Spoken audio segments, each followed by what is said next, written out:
Okuwulira ogw'okutte yali omusobozi w'omu Kampala Henry Katanga kukyagenda mu maaso mu kkooti enkulu mu maaso g'omulamuzi Rosette Comfort Kania ng'oludda olwabyo lukyagenda mu maaso n'okunya omu n'okuba ebituli mujulizi w'omujulizi ow'e12 omupoliisi omukwekebejja emmundu ebiwundu by'essasi n'obuganga muyite government toxicologist Jaffa Kaisuti bannamateeka bawawaabirwa okuwa Delson Karuhanga Jetu Mwebaze Mark Dosman Kabega ne Peter Kabasi bamaliriza okunya n'okubuuza ebibuuzo omujulizi ono nga kizuuliddwa nga mu kunoonyereza okwakolebwa omukono gwa Nnamwandu Mole Katanga ogwa ddyo tebasanka obuganga bw'amasasi era nga mu kkooti bamulagidde okuguwanika okusobola okugulaba era kyakoze. Under B, Introduction 1, that's under B. Additional exhibits described below were submitted to the laboratory for examination by AIP Olubu Emmanuel on 5th of November 2023. Plate number 3, M2 and M3 are right-hand swabs from Mole. So M3, right-hand swab of Mole. M3 is not gunshot residue. Look at M2. Read what M2 is. The results in your table. M2 target not detected. So on Mole's right hand, there's no gunpowder. Oludda olwabi lutegeereza ng'olumaliriza n'omujulizi ono era oludda olwabi nga luliko Jonathan Mwaganya Samali wa Colin Anna Kiza basabye akadde basobole okubaako ne bibatereeza mu bujulizi bwabwe. Bo bannakibuga abana bakwatiddwa nga basalimbira muddo n'ebimuli bya KCC basimbiddwa mu kkooti ya KCC ku City Hall mu maaso g'omulamuzi Edgar Kalakire n'abasomera omusango ogw'okulinnyirira omuddo. Bano kuliko Pato Densi, Morris Freddy, Amanya Jonathan ne Kato Densi nga bakwatibwa mu bifo eby'enjawulo okwali oluguudo lwa Yusuf Lule. Abasatu omusanvu bakukkiriza kyokka Pato agweganye ng'agamba nti akanyiga kali mu kifo yali omuntu yamusindika busindisi okkakkana ng'atalantuse n'alinnya mu bimuli bya KCC nga ne bamukwatidde.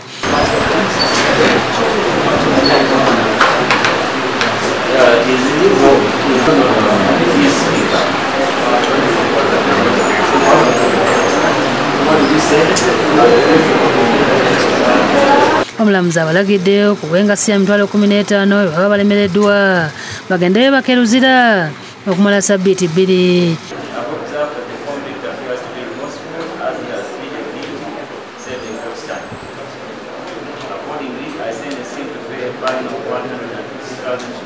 Omulamuzi ategeeza nga Pato bw'alina olukusa okweyimirirwa wabula agwalese okumweyimirira talina wadde ekiwandiiko kyonna bw'atyo n'amusindika ku mmere eruzira okutuusa ng'ennaku z'omwezi 25 omwezi guno. Yemenyesa ebyamawulire tekinoogiya n'okulungamya eggwanga Dr. Chris Baryomunsi alabudde abavubuka basusse okukozesa omutimbagano nga bavumaavuma n'okujolonga abantu naddala batakkanya nabo mu byobufuzi nti gavumenti yakubakolako ng'amateeka bwe galagira nga tusembeera ekiseera eky'ebyobufuzi ebyakanayo kyani.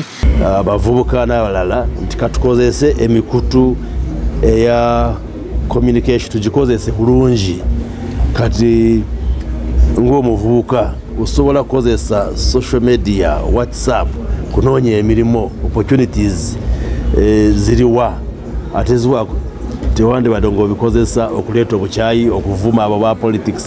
Abadde atongoza enkola egenda okutaasa abakozesa amasimu okufuna obubaka obuva mbafere ab'oku masimu etumiddwa Spamalert ng'eyiyiziddwa kampuni ya Airtel Uganda esaba okuludda ssenkulu wa kampuni eno Saumendra Sahu ku mukolo ogubadde ku Serena Hotel mu Kampala. David Birungi omukwanaganya wa Airtel n'omuntu wa bulijjo ayongedde okuttaanya. Simanyi ofunye omulimu sisabangako omulimu kati ongamba nafunye omulimu weereza wano CV oba weereza wano emitwalo emeka ezo zonna tugenda zirinnya ku nfeete tuzibajjeko wosalawo okusukkakaawo n'ogendayo ate ne bakuluma ffe gwaffe tuba tukoze ki tugukoze. Ssenkulu w'akakiiko akalungamya eby'empuliziganya mu ggwanga Nyombi Tembo alaze obukulu bw'enkola eno okutaasa bannansi ku bafere. The dynamic nature of ICTs. And we are happy to see Airtel Uganda take the leap in the use of artificial intelligence to solve the real sector problem. Iyo omukozi w'ekitongole ekiwoza omusolo mu ggwanga ekya URA n'abagagga basatu abadde ayambako okulyaza amanya omusolo basimbiddwa mu kkooti y'abali b'enguzi n'abalyako ewandegeya mu maaso g'omulamuzi Christopher Okiti n'abasomera emisango 3 era n'abasindika mu kkomera Luzira okutuusa ng'ennaku z'omwezi 15 omwezi ogujja.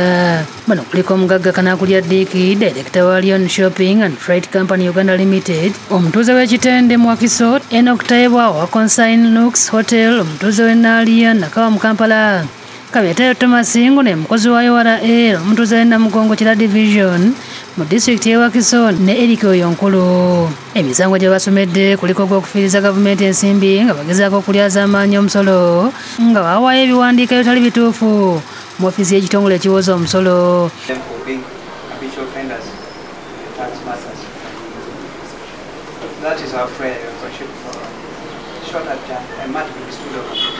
Omuwabi wa gavumenti Alan Nkoyoyo asabye omusango guno okwongezebwayo nga bakyakola okunoonyeza okumala. Ye Eric Oyonkulu omusango agukkiriza. Bano bateeka bawabirwa bagezezaako okusabira abantu baabwe okweyimirirwa wabula nga tebeetegese bulungi ekiviiriddeko okugwongezaayo.